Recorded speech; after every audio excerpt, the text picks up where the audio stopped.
Hey guys, F Train here. It is Thursday. Hopefully you're having a great day so far. And thanks for all the birthday shout outs that I got. And had a great birthday. Whole family's here. So we got to spend good time yesterday.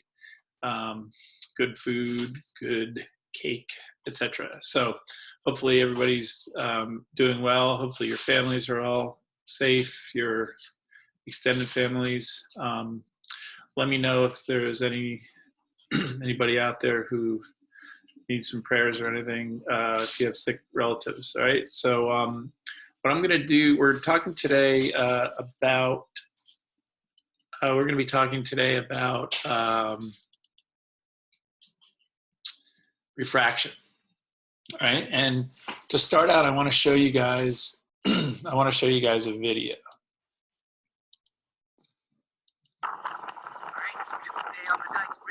By the airport. Riding along, I just saw this excellent illustration of wave refraction. You'll notice that the wave fronts, as they get closer to the beach, they slow down because the water is more shallow, and then they bend.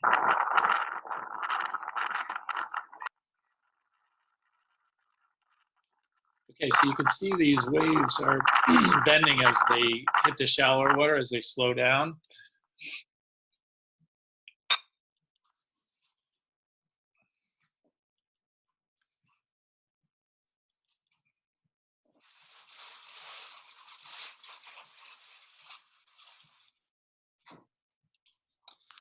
So we want to wonder, we want to answer, why does the water wave bend downward when it crosses the boundary? So think about that for a minute, and you'll see that as this water wave hits the boundary from deep water to shallow and it slows down, we know the velocity is frequency times wavelength. Okay, now what happens though is that as the wave hits the shallow water, because of things like viscosity and more friction at the bottom of the, between the wave and the surface, it slows down. So the only way that it can slow down is if F times lambda also decreases, because V is F times lambda. So if V decreases, F lambda decreases. But it turns out that the frequency doesn't change. The frequency is dependent only on the source of the wave. So what does change is the wavelength. So as V gets smaller, the wavelength has to get smaller. And the only way that that can happen is if these, for these wave fronts, these are called the wave fronts, for them to be continuous is for it to bend, okay? And so, so the speed decreases, the wavelength decreases, and therefore it bends down toward the normal line. Now you can see that this one bends even more, and that's because it's a greater angle of incidence, okay? And the speed and the wavelength decreased even more. Okay, you've probably seen this before, where you have a straw in a glass of water and it looks like the straw is broken. So today's aim is, why did the straw break in the liquid? All right, so refraction. Refraction is the bending of a wave as it passes obliquely from one medium into another, in which its speed changes. So let's unpackage that a little bit, all right? So first of all, notice that this light ray does not hit this boundary obliquely. It hits it straight on, and it keeps going straight. Now, these rays, however, because they're hitting it at an oblique angle, notice that the ray bends, okay? And the reason it bends is because this is air here. The light is going through air, but then when it hits glass, it slows down. Okay, it's sort of like the water wave slowed down when it hit the shallower water. So as the speed changes, the wavelength changes, the frequency remains constant, so therefore the light ray bends. Okay, index of refraction is the degree to which the speed of light changes as it moves from a vacuum into another material. So it's the ratio of the speed of light in the vacuum to the speed of light in the substance. N is the index of refraction of the substance. Speed of light in a vacuum is 3 times 10 to the 8th, and the speed of light in the substance is V. Notice that N is a dimensionless quantity because the units of C and V are the same, so they cancel. This table here gives you the indices of refraction for a number of different substances. You notice the most common ones we use are vacuum, water, glass, and maybe diamond, maybe some of the other ones. So what is the speed of light in water? You might want to pause and see if you can determine that yourself. Okay, so using this equation, if we rearrange the terms, because we're trying to find V, that'll be C over N. And so you'll notice that the speed of light in water is 2.3 times 10 to the 8th. That's approximately, what, 10/13ths the speed of light in a vacuum? Because if you 1 over 1.33, all right? Now, when light slows down, it bends toward the normal, okay? You'll notice that so when light goes from, let's say, air into water, it bends toward the normal.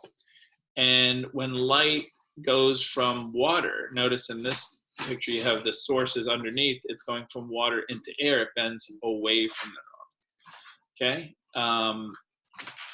Notice that in either case, a small fraction of the light actually reflects as well, and those rays obey the law of reflection. Now I'm going to show you a simulation here. Okay, you'll notice I'm going to turn on the light here. So we have light going from air, okay? It's going from air and it's going into water. So it's going from a lower index of refraction to a higher, so therefore the light is slowing down. And notice that it bends toward the normal. Normally it would be going straight like that, but it's bending down toward the normal, okay? You can see here's the normal line, it's bending down toward the normal. Notice that I can actually put a protractor here so you can actually measure the angle. That angle looks like it's about, let's say, make it 60. And this angle is only about 30 or 40, whatever that is, 35, okay? Now notice that if I change this, if I'm gonna change this material, I'm going to make this material water, okay? Now notice that when I go from water to water, I get no bending, okay? No refraction. But now if I go from water into air, I get the light bending away from the normal. So instead of going straight down here to an angle of 30, like the angle of incidence is, now that angle is greater. It's like 40 something, right? So it's bending away from the normal, okay?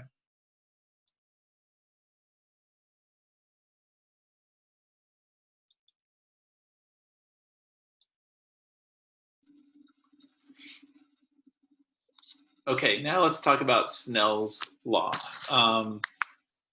Snell's law allows us to actually calculate the relationship between the angle of incidence θ1 and the angle of refraction θ2. Okay, and this is Snell's law. N1 sine θ1 is equal to N2 times sine θ2. So what is the relationship between N and theta? Well, you can see because they're both on the sine, on either side of the equation, it's an inverse relationship. So in other words, if N1, or if N increases, theta has to decrease. Sine theta has to decrease, therefore theta has to decrease, okay?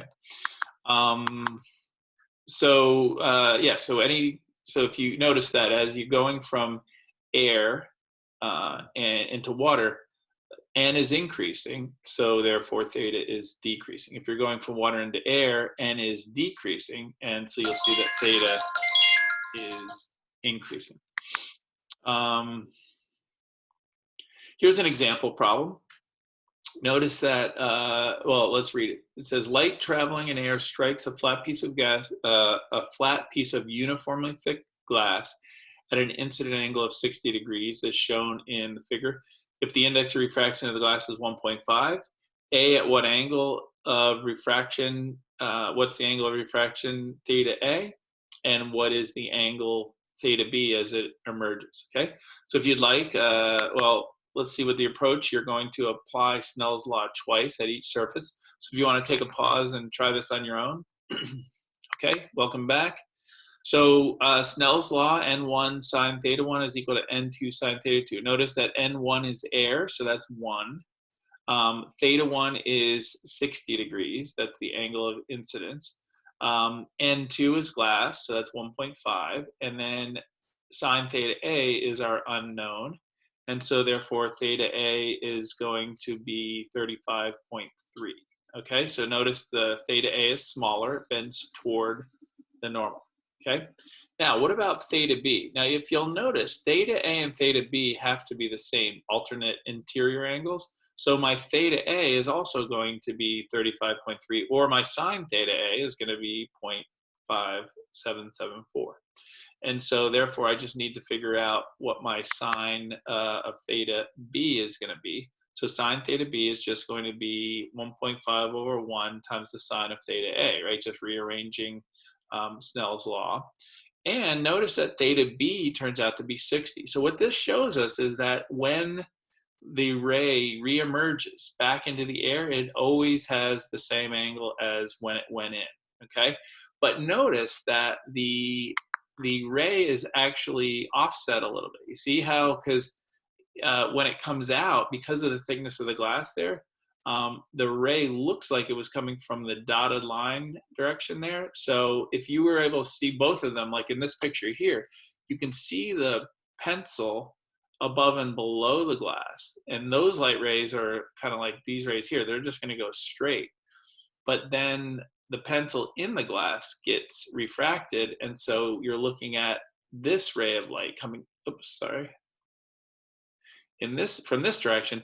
And so it looks like it sort of jumps, it's offset. And that's very similar to answering our aim, like why did the glass, I'm sorry, why did the straw in the glass appear to break as well, okay? Let's talk about total internal reflection. So when a light ray is incident on the barrier from a slower to a faster medium, an angle of incidence greater than the critical angle results in total internal reflection. All right, so what is this critical angle of which we speak here? Okay, so I'm going to go back to the so we're going from water, okay? Our first medium up here is water. I'm going into the air. All right, now notice, one other thing to notice is that, let me put that back there. Some of the light actually gets reflected, okay? 100% of the light goes in, about 85% of it is refracted, and the other 15% or so is reflected. So you get some reflection and some refraction. This is always going to be the case. That's why, like, if you look in a window, sometimes you can see through the window and see your reflection, both at the same time. All right, now notice when I increase the angle of incidence, the angle of reflection or refraction also increases. And it increases, it can only increase so much though, right? Because eventually it's gonna be 90 degrees and it's no longer gonna be able to go into the white, into the air anymore. And what happens is now you don't have any more refraction, you only have reflection. So now 100% of the light is reflected. So that's total internal reflection. Now, this angle here, just so right before that, it's still refracting. So this angle right here, where it just begins to be totally internally reflected, that's known as the critical angle. So if my angle of incidence is greater than the critical angle, then all of my light is reflected. That's total internal reflection. So how can we determine the critical angle?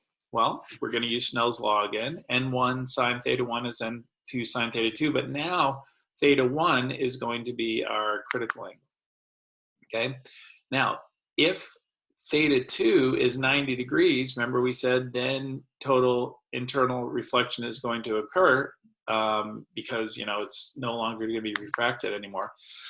So therefore we can, you know, you can solve for the critical sine of critical angle is just going to be N2 over N1. And if you're going into air, it's just 1 over N1. That oftentimes comes up in problems. Okay, indices of refraction again. So determine the critical angle for a light ray passing from diamond into air. Okay, so if you want, use this material to see if you can figure it out. Pause and welcome back. So N1 is going to be diamond, so that's going to be 2.42. N2 is air, so that's going to be 1. And of course, theta 2 is 90 because we're trying to figure out the critical angle. And so theta, the critical angle, is going to be the inverse sine of 1 over 2.42. Sine of 90 is just 1, right?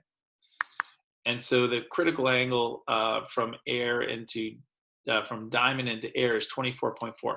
Now, this is a very small number compared to most because, as you can see, diamond has pretty much the highest index of refraction of materials on this list, at least. And so I'm going to show you this video that's going to allow you to kind of see. Oops.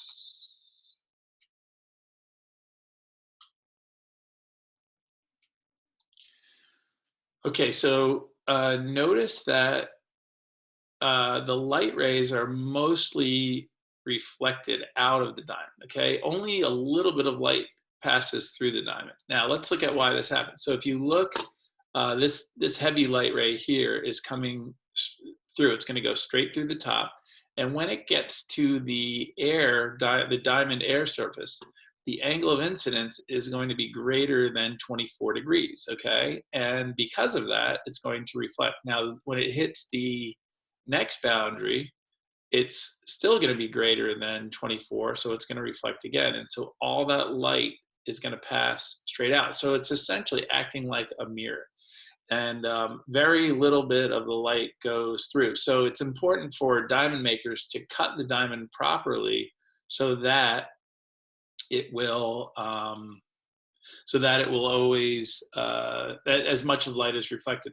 Diamond makers, sometimes try to cheat and they make it sort of shallower so it looks wider and bigger, but it doesn't. It's not as good. Another aspect of this is fiber optics. A fiber optic cable, all the light stays within that. Maybe I'll post a picture of that real quick. Hold on. Actually, I'm going to post a video about fiber optics if you're interested. But it's another example of total internal reflection. All right, guys, have a great day, and I'll talk to you guys soon.